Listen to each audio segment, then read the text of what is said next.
بسم اللہ الرحمن الرحیم۔ یہ سورہ ابراہیم کی ابتدائی آیتیں ہیں۔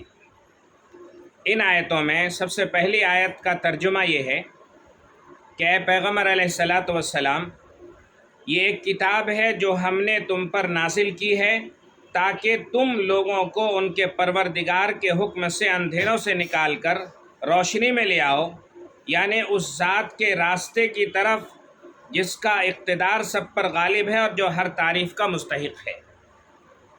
ان آیتوں میں سب سے پہلے قرآن کے نزول کے مقصد کو بیان کیا گیا ہے۔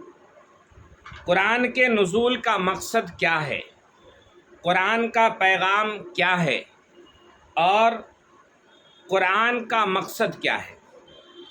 آج عام طور پر اصلاح معاشرے کی الگ الگ شکلیں، الگ الگ انداز میں پوری دنیا میں مسلم تنظیمیں، دوسری سماجی تنظیمیں، اسلامی اور دینی تنظیمیں معاشرے کی اصلاح کی طرف توجہ دلاتی ہیں اور اس کی فکر کرتی ہیں۔ ان آیتوں میں یوں تو جب سے اللہ تبارک و تعالیٰ نے اس کائنات کو بنایا ہے، بڑے بڑے انقلابات اپنے اپنے ڈھنگ کے آئے ہیں، بڑی بڑی تبدیلیاں آئی ہیں۔ کبھی کوئی سیاسی لوگوں نے اپنی تبدیلی اپنے زمانے میں لے کر آئے، کبھی کوئی سماجی لوگ، کبھی کوئی بڑا پہلوان طاقتور تھا، اپنی طاقت کا سکہ جمایا، کوئی بادشاہ تھا۔ تو بہرحال لیکن آج سے 1400 سال پہلے جو انقلاب برپا ہوا ہے، وہ انقلاب اپنی جگہ پر اتنا مسلم ہے کہ ویسا انقلاب قیامت تک برپا نہیں ہو سکتا۔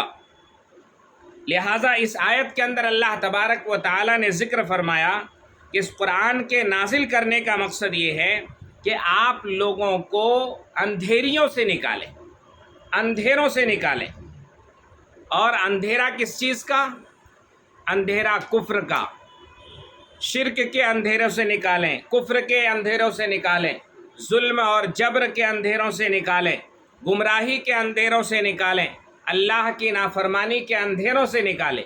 اور اس وقت جو اللہ کے نبی صلی اللہ علیہ وسلم نے اصلاح معاشرے، آج اصلاح معاشرے کا لفظ نکالا جاتا ہے، اس وقت جو اللہ کے نبی صلی اللہ علیہ وسلم نے جو کام کیا ہے اس قرآن کے نازل ہونے کی وجہ سے، وہ کام کیا ہے اصلاح عقیدہ کا، اصلاح عقیدے کا کام کیا، اصلاح اخلاق کا کام کیا، اصلاح کردار کا کام کیا۔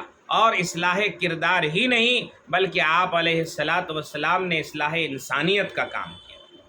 آج اس وقت معاشرے میں جو بگاڑ پیدا ہے، ان بگاڑ کے بہت سارے وجوہات ہیں۔ ان وجوہات میں سے انٹرنلی جو اپنی مسلمانوں کی ذاتی وجوہات ہیں، وہ یہ ہے کہ مسلمانوں کو اللہ کی عبادت کے لیے جو اللہ نے حکم دیا تھا، وہ اللہ کی عبادت سے مسلمانوں نے سر پھیر لیا۔ صرف نماز، روزہ، حج، زکوٰۃ۔ کل پرسوں میں نے واٹس ایپ کے اوپر فیس بک پر کسی کا پڑھا، کسی نے بڑا بہترین جملہ لکھا، آج عمرے پر جانے کا رواج اتنا عام ہو چکا ہے کہ ہر پیسے والا، ہر مالدار جو پینشن والا ہے، پینشن مل رہا ہے، بھائی بچے بھی کام کو ہیں، گھر والے بھی کام کو ہیں، بچیاں بھی سیٹل ہو چکی ہیں، اب پینشن آ رہا ہے، اس میں سے خرچ ہو رہا، بچ رہا، تو کریں گے کیا؟ ہر 6 مہینے میں، ہر 4 مہینے میں، ہر 8 مہینے میں، ہر سال میں ایک عمرہ تو ہے ہی۔ کسی نے لکھا ہے کہ عمرہ میں جانے سے پہلے یہاں لوگ سیلفی نکالتے ہیں، ویڈیوز بناتے ہیں، دعا کرو ہم عمرے کے لیے جا رہے ہیں، دعا کرو آج سفر شروع ہو رہا ہے، دعا کرو آج ہم جو ہے ممبئی ایئرپورٹ پر پہنچے ہیں، دعا کرو اب جدہ ایئرپورٹ پر، ہر جگہ ویڈیو بنا رہے ہیں۔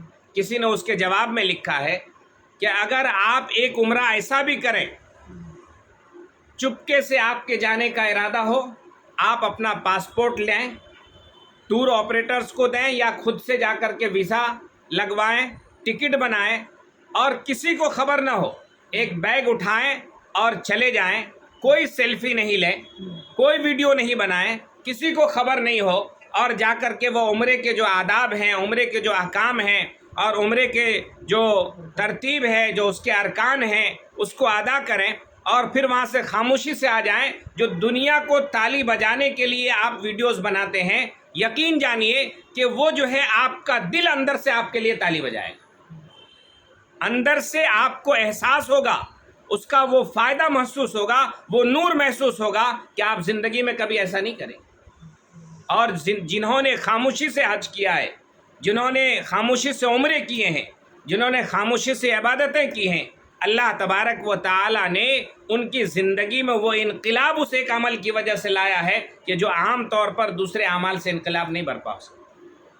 اس لیے اصلاح معاشرے کے لیے خلوص نیت، خلوص اور للہیت، اللہ رب العالمین کی ذات کی رضا، اللہ رب العالمین کی خوشنودی، اللہ رب العالمین کے سامنے حاضری کا احساس، یہ انسان کو بہت بنیادی چیز ہے۔ اور قرآن کے نزول کا مقصد اصلاح عقیدہ، اصلاح اخلاق، اصلاح کردار، اصلاح سماج، اصلاح انسانیت، اس کے لیے اللہ تبارک و تعالیٰ نے قرآن پاک کو نازل کیا۔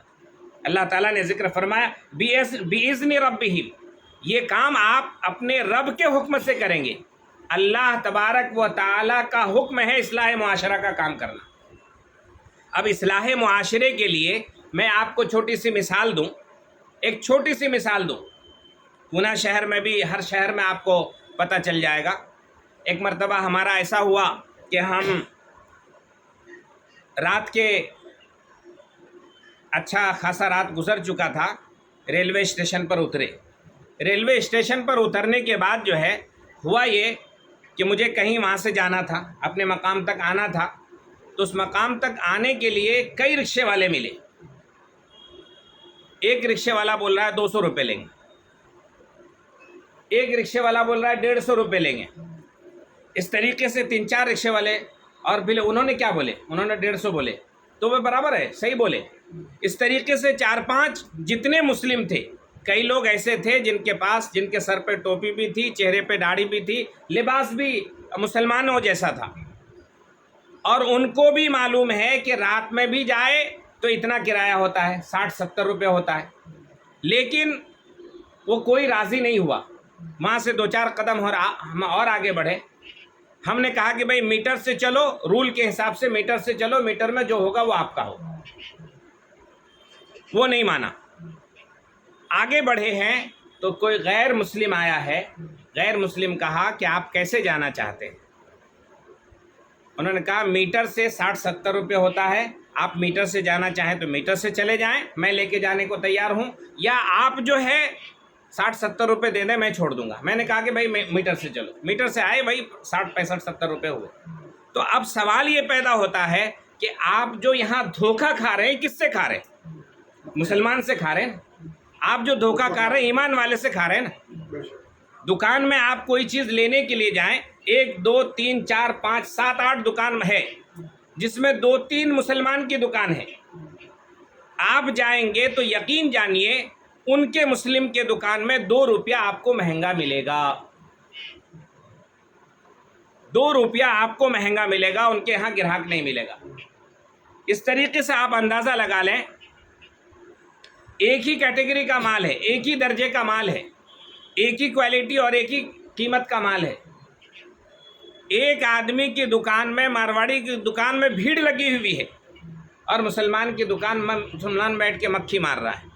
اس کی وجہ یہ ہے کہ جو تجارت کے اصول ہیں وہ تجارتی اصول پر کام نہیں کیا ہے۔ اس سے پہلے پچھلے 2-3 مہینہ پہلے جب میں یہاں آیا تھا، مظہر بھائی نے مجھے پوچھے تھے، میں ان کو بتایا تھا ایتھکس آف بزنس، اسلامی اصلاح معاشرے کے اصولوں میں سے یہ ہے کہ بزنس کرنے والا انسان جہاں بھی ہے وہ اپنے پوسٹ کا، اپنی جگہ کا، اپنے پیشن کا اور اپنے کاروبار کا اس وقت کا دھیان کر کے اس اسلام کو اپنائے۔ مثال کے طور پر کوئی بزنس مین ہے، بزنس کا اصول یہ ہے، اللہ کے نبی صلی اللہ علیہ وسلم کا فرمان ہے، تعاشروا کالاقارب تعاملوا کالاجانب، کہ معاشرت، رہن سہن اپنا ہو یا غیر ہو، سب کے ساتھ اپنوں جیسا ہمارا قریبی ہے، ہمارا دوست ہے، ہمارا پسندیدہ ہے، ہمارا محبوب ہے، ہمارا رشتہ دار ہے، جیسا معاشرت ہم ان کے اپنے کے ساتھ کرتے ہیں ویسا معاشرت عام انسانوں کے ساتھ ہونا چاہیے، رہن سہن عام انسانوں کے ساتھ ہونا چاہیے، عام انسانوں کے جیسا اپنے دوستوں کے ساتھ عام انسانوں کے جیسا معاملات ہونا چاہیے۔ معاملہ تعاملوا کالاجانب، معاملات کرو اجنبیوں کے جیسا، کھرا صاف ستھرا۔ لیکن آج ہمارے معاشرے کی بگاڑ کی صورتحال میں سے، بگاڑ کے وجوہات میں سے ایک بڑی وجہ یہ بھی ہے کہ ہمارے معاشرے میں معاملات جو اتنے بگڑے ہوئے ہیں کہ معاملات سے انسان کے دلوں میں نفرت پیدا ہو جاتی ہے، وفاداری نہیں ہے، امانت داری نہیں ہے، ایمانداری نہیں ہے، وعدہ وفا نہیں ہے، وعدہ خلافی ہماری زندگیوں کے اندر آ گیا ہے۔ ہم جن سے جو امید لے کر جاتے ہیں وہ امید سے ہمارے نیتیں، ہمارے حالات بدل جاتے ہیں۔ اس لیے قرآن مجید کا جو موضوع ہے، قرآن مجید کا موضوع اصلاح معاشرہ ہے، قرآن موجود کا موضوع اصلاح عقیدہ ہے، قرآن موجود کا موضوع جو ہے اصلاح اعمال ہے، اصلاح فکر ہے۔ قرآن مجید میں کئی جگہوں پر کہا گیا افلا تتدبرون، افلا تتفکرون، تم فکر کیوں نہیں کرتے، تدبر کیوں نہیں کرتے؟ آج پورا کا پورا اسلام ہماری زندگی کے اندر جو ہونا چاہیے وہ نہیں ہو رہا ہے۔ کیوں نہیں ہو رہا ہے؟ مادیت پرستی کی طرف ہم جا رہے ہیں، مادیت پرستی کی طرف جا رہے ہیں۔ آج ہمارے معاملات کتنے خطرناک ہیں، آپ اندازہ لگائیے۔ وراثت کے مسائل کو، وراثت کے تعلق سے ایک بار بات ہوئی تھی، وراثت کے مسائل کو آپ اٹھا کر دیکھیے۔ ایک آدمی اپنے بہن کے، اپنے بھائی کے حق کو پامال کر کے، ان کا حق کو ہڑپ کر کے، ان کا حق چھین کر کے لے لیا ہے، وہ رو رہے ہیں، گڑ گڑا رہے ہیں، آ رہے ہیں، مانگ رہے ہیں، اس کی وجہ سے رشتے ٹوٹ رہے ہیں۔ لیکن یہ آدمی وہ حق کو پامال کر کے مسجد کے پہلی صف میں نماز پڑھتا ہے، دین کی مجلس میں پہلی صف میں بیٹھا رہتا ہے۔ اس سے معاشرے کی اصلاح نہیں، معاشرے کا بگاڑ ہوتا ہے۔ اس لیے ان معاشرے کی اصلاح کے لیے سب سے پہلے ذاتی طور پر انسان دنیا کے جس شعبے میں ہو اس شعبے میں انسان کام کرے، اور اپنے اس شعبے کا دین کیا ہے اس دین کو اپنائے۔ جناب محمد رسول اللہ صلی اللہ علیہ وسلم نے فرمایا کہ ایماندار تاجر، امانت دار تاجر، سچا تاجر کل قیامت میں نبیوں کے ساتھ، شہیدوں کے ساتھ، صلحاء صالحین اور صدیقین کے ساتھ اٹھایا جائے۔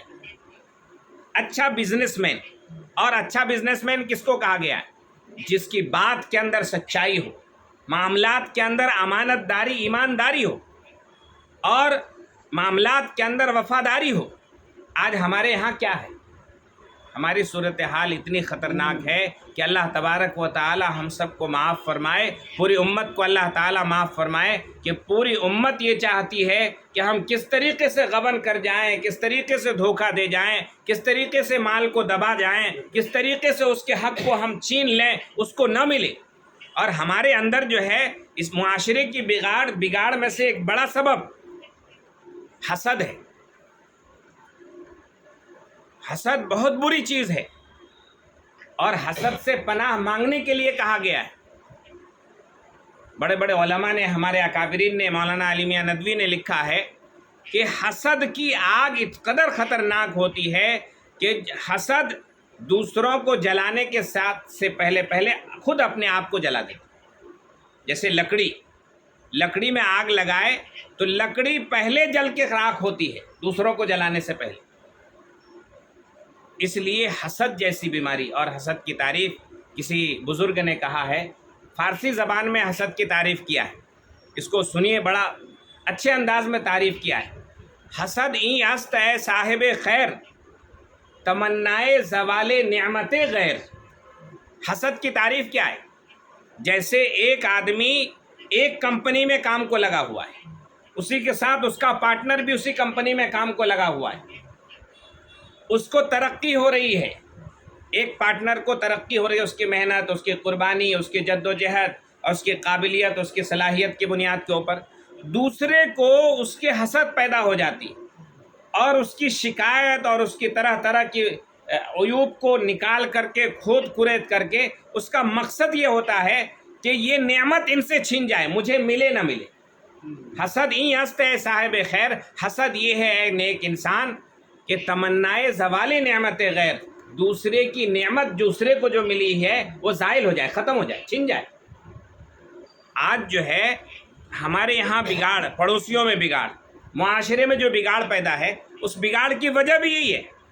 ارے ہمارے ساتھ رہنے والا اتنا اچھا مکان بنا لیا، ہمارے ساتھ رہنے والا اتنا اچھا کاروبار کر لیا، اتنے بڑے پوسٹ پہ اوپر جا رہا ہے، اتنا آگے جا رہا ہے، اس بنیادی بات کی وجہ سے وہ اندر سے حسد کرنے لگتا ہے۔ اور حسد یہ ہے کہ حسد کرنے والا جس سے حسد کرتا ہے اس کو بھی نقصان پہنچتا ہے، جو حسد کر رہا اس کو خود بھی نقصان ہوتا ہے، لیکن اس کے نقصان کا اس کو احساس نہیں ہوتا۔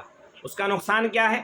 جو آدمی خود حسد کرتا ہے، حسد کرنے والے کی وجہ سے جس سے حسد کیا جا رہا ہے اس کی نعمت تو زائل ہونے کے خطرات پیدا ہو جاتے ہیں، زائل بھی ہو جاتے ہیں، لیکن یہ ہے کہ یہ آدمی کے ان کے اعمال کی جان ختم ہو جاتی ہے۔ یہ عمل جو بھی کرتا ہے اللہ کے دربار میں مقبول نہیں ہوتا، یہ جو بھی نیک عمل کرے چاہے کچھ بھی کرے اللہ کے دربار میں قبول نہیں ہوتا، ایک مسلم کے حق کو ضائع کر رہا ہے۔ بہرحال حسد بہت بری چیز ہے، لہٰذا حسد سے بچنے کے لیے بھی کہا ہے۔ اللہ کے نبی صلی اللہ علیہ وسلم کی ایک حدیث ہے، ان لأہل النعم حسادا فاحذروہم، جن کو نعمتیں ملی ہیں ان کے لیے حاسدین پیدا ہو جاتے ہیں۔ ان لأہل النعم حسادا فاحذروہم، لہذا حاسدین سے بچو۔ جو نعمت تم کو ملی ہے اس نعمت کا بلا وجہ اظہار بھی مت کرو۔ حدیث میں ہے جو نعمت آپ کو ملی ہے، مثال کے طور پر ہم کو کوئی بڑا پوسٹ مل گیا، ہم کو کوئی بڑی دولت مل گئی، ان کو لمٹ میں انسان اپنی حیثیت کو، درجے کو رکھتے ہوئے اس کا استعمال کرے۔ اسی لیے کہا جاتا ہے کہ کھانا جب آپ کھائیں، اگر کسی پڑوس کو، غریب کو کھلانے کا حق ہے تو کھلا کر اس کو کھلائیں، اور اگر اتنا استطاعت نہیں ہے تو اس کھانے کو چھپا کر کے کھائیں۔ لباس آپ کو ملا ہے تو لباس اپنے درجے کا استعمال کریں۔ ان لأہل النعم حسادا فاحذروہم، جن کے پاس، جن کو اللہ نعمتیں دیتا ہے حاسدین پیدا کر دیتا ہے، اس لیے حسد کرنے۔ ومن شر حاسد اذا حسد، ومن شر حاسد اذا حسد جو کہا گیا ہے کہ اے اللہ ہماری حفاظت فرما حسد کرنے والوں سے جب وہ حسد کریں، مطلب حاسدین سے حفاظت کی دعائیں اللہ تبارک و تعالیٰ نے اپنے نبی کو سکھایا۔ بہرحال معاشرے کی اصلاح کے تعلق سے میں بات کر رہا تھا، اور اسی میں بات آئی تھی کہ تجارت کے اصول، تجارت کے اصول میں معاملات صاف ستھرے ہونے چاہیے، لین دین میں معاملات صاف ستھرے ہونے چاہیے، قرض کے لین دین میں معاملات صاف ستھرے ہونے چاہیے۔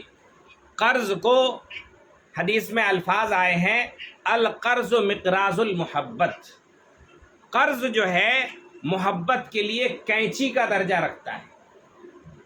جہاں قرض کے لین دین میں ذرا سی کوتاہی ہوتی ہے، محبت کٹ جاتی ہے، محبت ٹوٹ جاتی ہے، ختم ہو جاتی ہے۔ اس لیے قرض لینے دینے سے بھی پرہیز کرنا چاہیے۔ اللہ کے نبی صلی اللہ علیہ وسلم کا ہمیشہ معمول رہا ہے، صحابہ کو تنبیہ کیا کرتے تھے کہ قرض لینے سے بچو۔ اور جب کسی کا جنازہ جاتا تھا تو جنازہ جانے کے بعد دیکھتے تھے کہ یہ آدمی کا قرض جو ہے، اس آدمی کے اوپر قرض ہے یا نہیں ہے۔ اگر قرض ہوتے تھے تو بولے آپ لوگ نماز پڑھ لو۔ پھر کوئی ذمہ داری لیتا تھا کہ ان کے اوپر جو قرضہ ہے انشاءاللہ میں اس کو ادا کروں گا، اور کوئی کفالت کی ذمہ داری، قرض ادا کرنے کی ذمہ داری، امانت داری لے لیتا تھا تو پھر اس کی نماز جنازہ پڑھائی جاتی تھی۔ قرض کتنی بری چیز ہے، لیکن آج کے حالات میں ہم قرض لے لیتے ہیں، ڈوب جاتے ہیں۔ ابھی ایک عصر کے وقت ایک سے بات ہو رہی تھی، مولانا آزاد میں ابھی جہاں سے ایجوکیشن لون وغیرہ ملتا ہے وہاں بیٹھے تھے، ہم ان کے ساتھ بات کر رہے تھے، تو اس نے کہا رول ریگولیشن اتنے سخت آ گئے ہیں کہ ابھی غریبوں کو ملنا مشکل ہے، اور امیروں کے پاس اتنا ہے کہ وہ لیتے ہیں تو دیتے نہیں ہیں، ڈبا دیتے ہیں۔ اس کی وجہ سے رول سخت ہوا ہے، حق والوں کو نہیں ملتا ہے، جو غیر مستحق ہیں وہ لے کر چلے جاتے ہیں، ڈبا بھی دیتے ہیں۔ تو آج صورتحال معاشرے کی یہ ہے کہ بزنس کے اصولوں میں سے معاملات درست ہونے چاہیے، بالکل معاملات صاف ستھرے ہونے چاہیے، آئینے کی طرح صاف شفاف ہونا چاہیے۔ معاشرے کی اصلاح میں ایک خاص بات یہ بھی آتی ہے، جب کوئی چیز کسی سے لین دین کی جائے، لی اور دی جائے، وہ تمام کی تمام چیزیں لکھی جانی چاہیے۔ وَلْيَكْتُبْ بَيْنَكُمْ كَاتِبٌ بِالْعَدْلِ، کہ کوئی معاملہ ہو تو لکھنے والا دونوں کے درمیان عدل اور انصاف کے ساتھ لکھے۔ یہ قرآن کے معاشرے کی اصلاح میں سے، قرآن کے پیغام میں سے ایک پیغام ہے۔ ہم آج قرآن کا پیغام اتنی عظیم چیز ہے کہ قرآن پر عمل کرنے والا اللہ کو محبوب ہوگا، اللہ کو پسندیدہ ہوگا۔ اس وقت پوری دنیا کے اندر جو حالات چل رہے ہیں، ان حالات میں مسلمانوں کو اپنے اندر اخلاقی اعتبار سے بھی، معاملاتی اعتبار سے بھی اتفاق اور اتحاد کی ضرورت ہے۔ اس اتفاق اور اتحاد کی اس قدر ضرورت ہے کہ مسلمانوں کی صفوں میں اگر بگاڑ رہا تو مسلمان خود بخود نقصان میں آ جائیں گے۔ اور آج جو فلسطین کے اندر صورتحال ہو رہی ہے، فلسطین کے اندر تقریباً 70 سال سے لاکھوں مسلمانوں کو شہید کر دیا گیا۔ ابھی کئی ہزار بچوں کو، عورتوں کو، مردوں کو، بوڑھوں کو، سب کو ختم کر دیا گیا۔ مسلمان کے جتنے ممالک ہیں، ان کے اندر حقیقی دین نہ ہونے کی وجہ سے، قرآن کا صحیح دین نہ ہونے کی وجہ سے، عملی طور پر قرآن پر نہیں ہونے کی وجہ سے ان کی زندگی منافقانہ زندگی گزر رہی، دونوں طرف کی باتیں کر رہے ہیں۔ ایسے وقت میں مسلمان کیا کرے؟ غریب عوام کے بس میں یہ ساری چیزیں نہیں ہیں ان کا جا کر ڈٹ کر مقابلہ کر سکے۔ غریب تو صرف دعائیں کر سکتا ہے، غریب دعائیں کر سکتا ہے، اللہ تبارک و تعالیٰ سے ان کی حفاظت کے لیے کوششیں کر سکتا ہے، لیکن جو حکمراں ہیں وہ حکمراں کہاں سوئے ہوئے؟ حکمراں نے جو تیاری کرنے کا قرآن کا پیغام تھا، انہوں نے تیاری نہیں کیا ہے۔ سورہ توبہ کی تفسیر میں آپ کے سامنے آئے گی، مولانا جب تفسیر کریں گے تو آپ کو بتائیں گے۔ سورہ توبہ کی آیت کے اندر ہے وَأَعِدُّوا لَهُم مَّا اسْتَطَعْتُم مِّنْ خَيْلٍ وَمِن رِّبَاطِ الْخَيْلِ تُرْهِبُونَ بِهِ عَدُوَّ اللَّهِ وَعَدُوَّكُمْ، کہ تم دشمن کو ڈرانے کے لیے ایسی چیزیں تیار کر رکھو، تم اپنے آپ کو طاقتور بنو، تُرْهِبُونَ بِهِ عَدُوَّ اللَّهِ وَعَدُوَّكُمْ، جس سے تم اللہ کو اور اللہ کے دشمنوں کو ڈراؤ۔ اس زمانے میں جو چیزیں تھیں، آج کے زمانے میں جو چیزیں تھیں، حکومت، مسلمانوں کے لوگ کہتے ہیں کہ 56 ممالک ہیں مسلم ممالک، یہ ممالک والے اپنی جان کی حفاظت کے لیے، اپنی مال کی حفاظت کے لیے، اپنی عزت کی حفاظت کے لیے دنیا کے تمام ممالک کے کانسٹیٹیوشن کے اندر، دنیا کے تمام ممالک کے قوانین کے اندر، دنیا کے تمام ممالک کے اصول رول کے اندر ہے کہ تمہاری جان کے اوپر خطرہ آ جائے تو تم اس کے ڈیفینس کے لیے کیا کرو گے، تمہارے مال کے اوپر خطرہ آ جائے تو اس کے ڈیفینس کے لیے کیا کرو گے، تمہاری عزت کے اوپر خطرہ آ جائے تو اس کے ڈیفینس کے لیے کیا کرو گے۔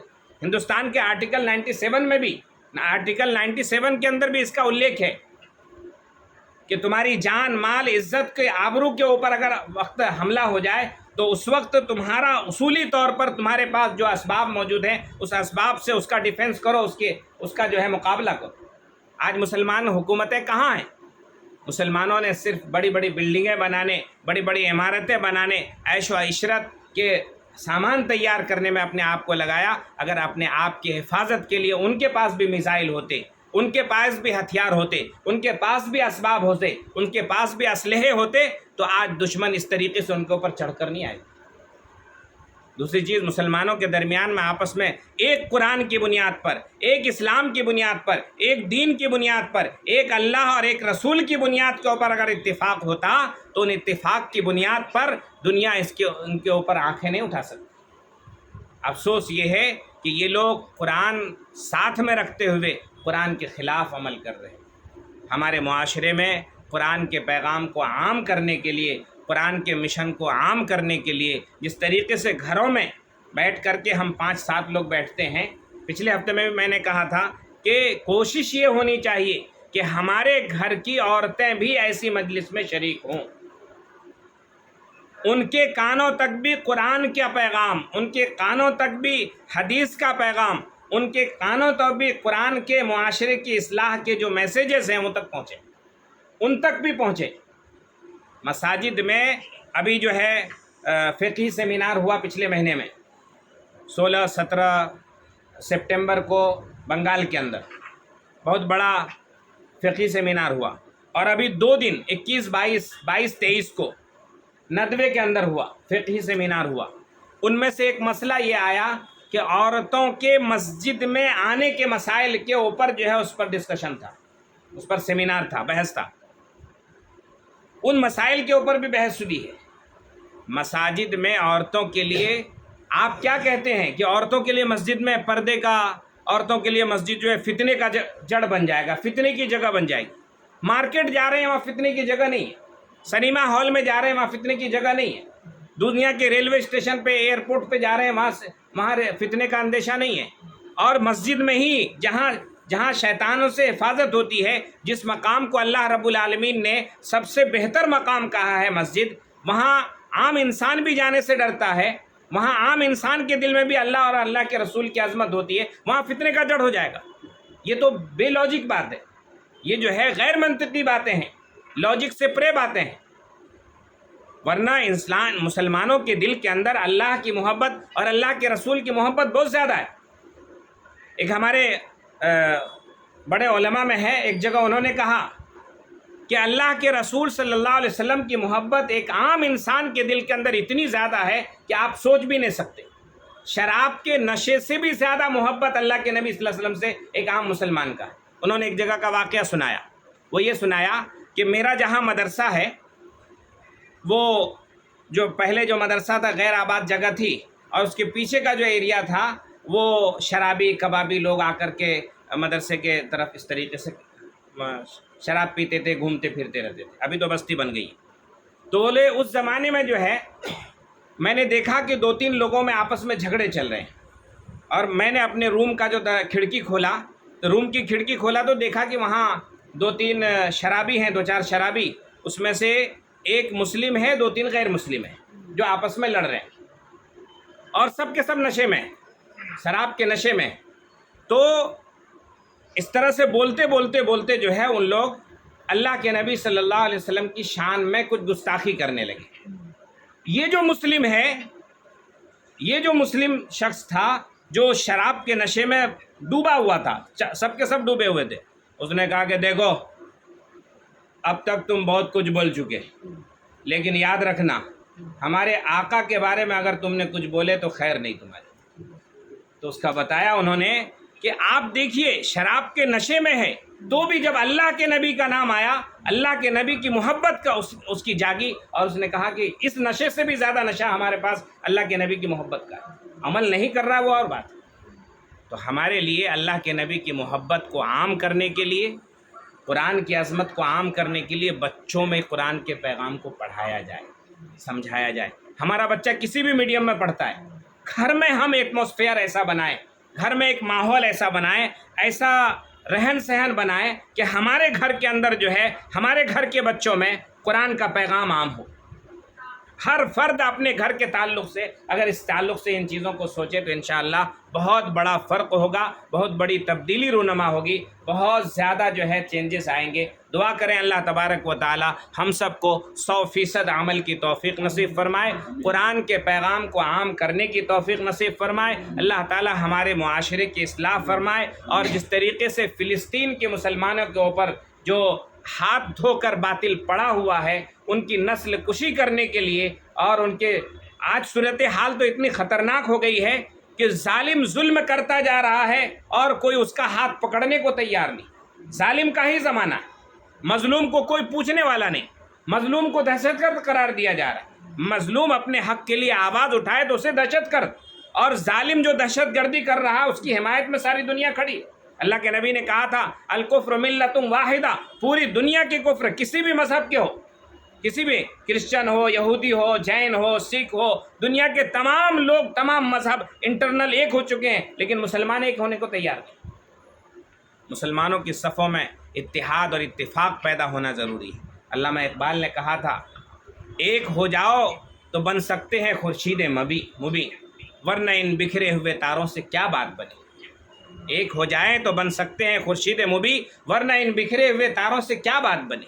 ہم آج الگ الگ مکتبہ فکر کے اندر، الگ الگ مسلک کے اندر، الگ الگ چیزوں کے اندر اس قدر بٹ گئے ہیں کہ اس سے پہلے بھی اپنی بات ہو رہی تھی کہ 4 لوگ اگر کوئی ایک چیز کے لیے آواز دے تو آنے کو لوگ تیار نہیں۔